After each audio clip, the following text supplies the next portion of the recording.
जय Shri Ram. Class 10th के प्यारे बच्चों, आज हम पोएट्री का पहला चैप्टर डस्ट ऑफ स्नो का बारीकी से एक्सप्लेनेशन समझेंगे। तो चलिए फटाफट हम इसको शुरू करते हैं। हाँ, चैनल पर आप लोग पहली बार आए हैं तो चैनल को सब्सक्राइब करके बेल आइकन को प्रेस कर दीजिए, क्योंकि इस चैनल पर बिल्कुल फ्री में कक्षा 9 से 12 तक के अंग्रेजी को कवर किया जाएगा। तो चलिए फटाफट हम इसको शुरू करते हैं। चलिए हम डस्ट ऑफ स्नो का समरी समझते हैं।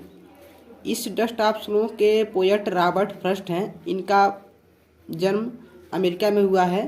ठीक है, तो चलिए इस कहानी को हम समझते हैं। The way a crow shook down on me dust of snow from a hemlock tree.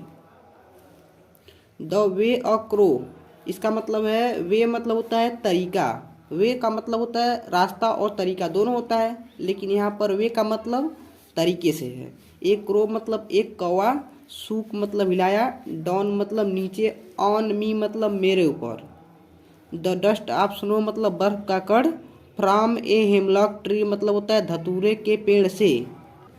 तो अब हम इसको कंबाइन करेंगे। इसका मतलब निकलेगा कि धतूरे के पेड़ से, फ्रॉम ए हेमलॉक ट्री मतलब धतूरे के पेड़ से, सूक डाउन मतलब हिलाया, कौवा जो है धतूरे के पेड़ पर बैठा हुआ है और उस पर उस डाली को हिलाता है, तो क्या होता है, द डस्ट ऑफ स्नो, बर्फ का कण जो है, सूक डाउन ऑन मी मतलब मेरे ऊपर गिरते हैं। इसका सीधा सीधा मतलब हुआ कि जो कवि है ना, वह धतूरे के पेड़ के नीचे बैठा हुआ है या खड़ा है, ऐसा कर सकते हैं। और जो कौवा होता है, वृक्ष पर बैठे हुए जो कौवा होता है ना, वह वृक्ष को हिलाता है, वृक्ष के शाखाओं को हिलाता है और बर्फ के कण उसके सिर पर गिरते हैं। तो ऐसा यहाँ माना जाता है कि जो कवि है ना, वह शुरुआते वाले स्टेंजा में बहुत दुखी होता है।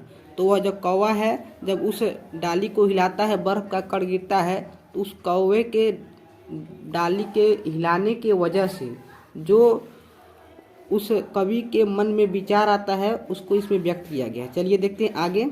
फिर से दोबारा एक बार देख लेते हैं। द वे अ क्रो, एक कौवे ने, सूक डाउन ऑन मी मेरे ऊपर गिराया, चाहे हिलाया, बर्फ मतलब उस पेड़ के डाली को हिलाया, तो डस्ट ऑफ स्नो बर्फ का कण मेरे ऊपर गिरा, फ्रॉम ए हेमलॉक ट्री मतलब वह धतूरे के पेड़ से, धतूरे के पेड़ से कौवे ने धतूरे के पेड़ को हिलाया और वह बर्फ का कण मेरे ऊपर गिरा।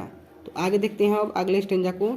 Has given my heart a change of mood and saved some part of day and I had rued. कह रहे हैं कि हैज गिवन मतलब तो दे दिया, किसने दे दिया, उस कौवे ने, माई हार्ट मेरे हृदय को, ए चेंज ऑफ मूड मतलब होता है, चेंज मतलब बदलाव, मूड मतलब होता है मनोदशा। कह रहे हैं कि कौवे ने मेरे मनोदशा, मूड को क्या कर दिया, चेंज कर दिया। जब कौवे ने उस डाली को हिलाया, बर्फ का कण गिरा, तो उनकी मनोदशा क्या हो गई, बदल गई। और कभी कह रहे हैं कि एंड सेव्ड मतलब बचा लिया, सम पार्ट मतलब होता है कुछ भाग, ऑफ और डे, डे मतलब यहाँ दिन होता है, लेकिन दिन का यहाँ मतलब नहीं है, डे मतलब होता है जिंदगी।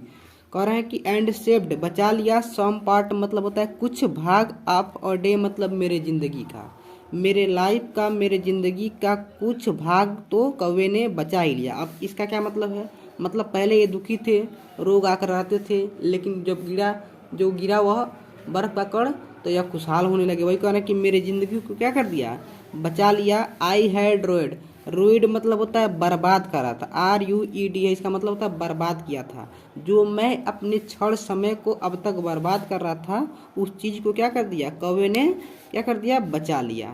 आई होप आपको समझ में आया होगा। चैनल को सब्सक्राइब करके ही जाइएगा। तो वीडियो देखने के लिए बहुत बहुत धन्यवाद।